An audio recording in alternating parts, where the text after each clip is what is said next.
مسلمانانو د پاک پیغمبر علیه الصلاۃ والسلام په دې صحابه کرامو کې یو لوی صحابي حضرت عمر بن خطاب رضی الله تعالی عنہ هم دي اور غید شهادت ورځ یکم محرم الحرام چونکه نن دو محرم دی ندی اعتبار سره د حضرت عمر فاروق رضی الله تعالی عنہ په عظمت باندې خبره کو د حضرت عمر رضی الله تعالی عنہ کو ویلی شي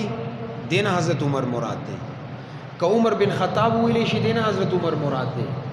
فاروق اعظم ویلی شي بیا غا مراد دی اور که عمر فاروق ویلی شي دا هم دین حضرت عمر رضی الله تعالی عنہ مراد دا یو شخصیت دی لکه یو سړی دغه ته حافظ ویل کیږي مفتی ویل کیږي قاری ویل کیږي امام ویل کیږي خدای حضرت عمر رضی الله تعالی عنہ خپل ذاتی نوم عمر بن خطاب دی خطابی د پلار نوم دی اور کنیت ابو حفص حفص ویل کیږي زمری ته ابو حفص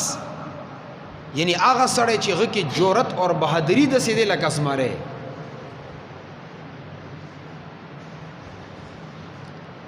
اور د زوی نوم حضرت عبدالله بن عمر رضی الله تعالی عنہ ځکه ابو عبدالله دا کنیت کی دلی شي او فاروق ورته وری ویلې کیږي د دې پس منظر اور د دې وروسته یو واقعیا پرتا ده اور دا واقعیا سورہ نساء کې الله رب العزت دی آیات کې غي طرف ته اشاره کړي الم تر الى الذين يزعمون انهم امنوا بما انزل اليك وما انزل من قبلك يريدون ان يتحاكموا الى الطاغوت وقد امروا ان يكفروا به دی آیات کې الله رب العزت هغه واقعي طرف ته اشاره کړي مدینه منوره کې د څه چل وشو چې یو يهودي د یو منافق سره په یو پلاټ زمکه باندې لانجه راغله منافق ته وایي چې ظاهر کې پیغمبر علیه الصلاۃ والسلام ته ویل چې رسول الله مونږ پتا ایمان وروړي په الله مې ایمان وروړي او حقیقت کې به د مسلمانانو خلاف او منکرینو دی يهودي ورته وایي چې د څه چل وکړو ستاسو پیغمبر ولی ظاهر کې هو مسلمان ستاسو پیغمبر حضرت محمد صلی الله علیه و آله وسلم ته عدالت ته مسلې سوغه چې کومه فیصله وکما ته قبول ده دی منافق ورته چې نه التنزو کعب بن اشرف باندې فیصله کو کعب بن اشرف د يهوديانو مشرو او هو منافق دی وخت د منافقانو مشرو نغور ته دا وی چې ایمان دروړې د پیغمبر علیه الصلاۃ والسلام باندې او فیصله په کعب بن اشرف باندې کوي خلکو ته دا وی چې الله بندا دا ته دوی چې پیغمبر تعالی شخص چا به ته ایمان راوړي ظاهر کې هو ایمان او ته ځکه بن اشرف ته نړۍ د شرم د حیا وجه نه لاړو پیغمبر علیه الصلاۃ والسلام ته چې زه هغه باندې فیصله وکړم پیغمبر علیه الصلاۃ والسلام د يهودي بیان اوریدلو د منافق بیان اوریدلو پیغمبر علیه الصلاۃ والسلام فیصله دا وکړه چې دا کم ازمکه د دې مالک يهودي دی دی دلیل مضبوط دي دعوی مضبوطه ده او د منافق چې کم دلایل دي قرائن دي خبرې د کمزوري دي ازمکه ته نه رسی چې کله مسجد نبوي نه بار راغلو د منافق ورته وی چې پیغمبر علیه الصلاۃ والسلام فیصله کړی دا بس هغه کې موږ څه نشو ویلې خدا چل وګو لګ حضرت عمر رضی الله عنه ته شو غو باندې فیصله وکړي چې غاسه وی منافق ذهن کې دا و چې د حضرت عمر رضی الله عنه مزاح نه سخت نه زما حق کې به فیصله وکړي او يهودي مطمئن وو چې پیغمبر علیه الصلاۃ والسلام کومه فیصله وکړه دغه فیصله د حضرت عمر هم ده د حضرت ابوبکر هم ده د حضرت علی هم ده د حضرت عثمان هم ده او پیغمبر علیه الصلاۃ والسلام خپل زمانی کې بعضی صحابه کرامو ته دا ویلیو چې ما ته ډیر زیات مسائل رضی کزه وخت ما سره نه بیا بتا سو ته درځي نه کې حضرت عمر رضی الله تعالی عنہ عبد الله بن مسعود رضی الله تعالی عنہ حضرت علی رضی الله تعالی عنہ دوه فیصله کول دي چې کله حضرت عمر رضی الله تعالی عنہ تلاړو دروازې وټکوله حضرت عمر رضی الله تعالی عنہ بار راغلو ورته څنګه راغلی نه د منافق ورته چې ما ودی مس کې او مسله د مونږ مس کې فیصله وکړه حضرت عمر رضی الله تعالی عنہ دا پته نه و چې یو ځل پیغمبر علیه الصلاۃ والسلام فیصله کړي هاو تن دلیل وې ته خبر او کته خبر وکړه منافق بس خلینا تیز او زریه خبره بیان کړه چې هغه چلې داغه چلې چې کله د يهودي نمبر راولو نه يهودي ورته وایي چې اے عمر زما او دې منځ کې د ځمکې مسله شته خو ستانه مخکې مونږ پیغمبر علیه الصلاۃ والسلام ته تلیو او دا کیس هلته ما ګټلی زه د ځمکې مالک یم خو دې ما سره ډېر زیات اصرار وکړو چې نه حضرت عمر رضی الله عنه ته ځو هغې باندې فیصله کړو وایي ښه پیغمبر علیه السلام یو ځل ما نه مخکې فیصله کړي یا فیصله کړي ښایي تاسو لږ انتظار وکړئ زه کور ته دننه ځم بیا راځم او چې کور کې کومه توره به دې جهاد دپاره استعمالوله بلکل بلیډونه هغه تورې رابار اور بهر راتلو سره د منافق سر قلم چې کله د يهودي د حالت وکتلو نو دومره زیات خوف ور باندې راغلو چې په منډه شو چې اوس زمانه مر دی په منډه باندې مسجد نبوي ته لاړو پیغمبر علیه الصلاۃ والسلام ته یا رسول الله کومه فیصله تا کړی و هغه فیصله ما منلی و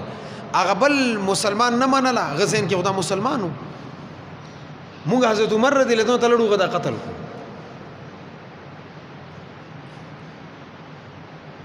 ندی وکینه پس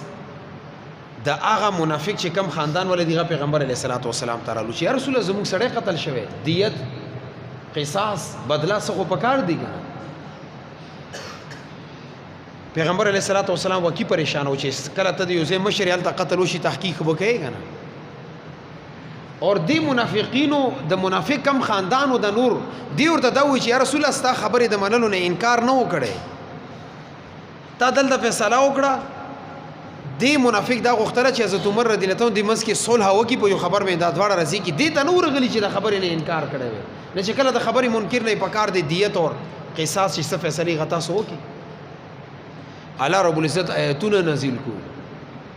یریدون ان يتحاكموا الى الطاغوت وقد امروا ان يكفروا به دا سلیمان زی په طاغوت باندې فیصله کوي حالانکه حکم دی ته دا شوی دی چې تاسو به د الله او د الله رسول خبره ومنئ الله رب العزت سورہ نساء کې آیتونه نازل کو د حضرت عمر رضی الله عنه په حق کې چې حضرت عمر رضی الله عنه په حق باندې دی د قتل کړي د اصل کې سره مسلمان ونه دا کافر وو د پیغمبر خبره نه منل دا کافر دی او کافر چې کوم وینه دا هغه تاسو په سوق نه دی اور علامہ قرطبی رحمت الله علیه لیکلی دی وی کله پیغمبر علیه الصلاۃ والسلام باندې دا آیتونه نازل شونه ویلو انت الفاروق انت الفاروق وی حضرت جبرئیل علیہ الصلوۃ والسلام ورته فرمایلو ان عمر فرق بین الحق والباطل عمر رضی الله عنه یقینا د حق اور باطل منځ کې نن فرق ورکو نه فاروق ویل کیږي حق او باطل میں فرق کرنے والا حق او باطل کې فرق ولا فاروق ویل کیږي دا قبر د زکه ملاو دی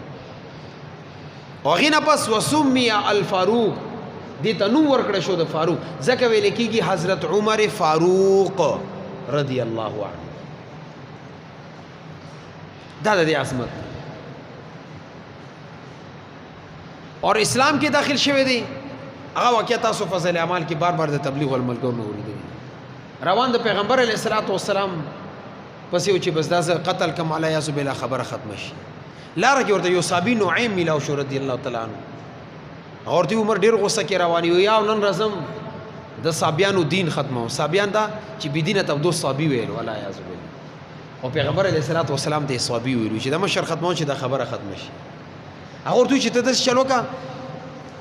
سعید بن زید چې هغه سره ستا خور دا او فاطمه بنت خطاب تاسو کا وې څه مطلب وې دا اول غو خبر والا بیا پیغمبر علیه الصلاۃ والسلام په سلاړ شي دې چې کله الته غي کور ته لاړو نه حضرت خباب بن عرت رضی الله تعالی عنہ لګیو غي د قران پڑھولو دا حضرت عمر رضی الله عنه بار د خبره ووریدلې دا تلاوت دا قرات کور ته دنه لاړو والټه کولی وکړو سعید بن زیدی ولو فاطمه بنت خطابی وټکوله او به چې کله صفو باندې نظر پروت او سفیره خسرې خور دوی چې نه هغه وخت پرې نشره خسرې چې څومره پرې د غسل نه وي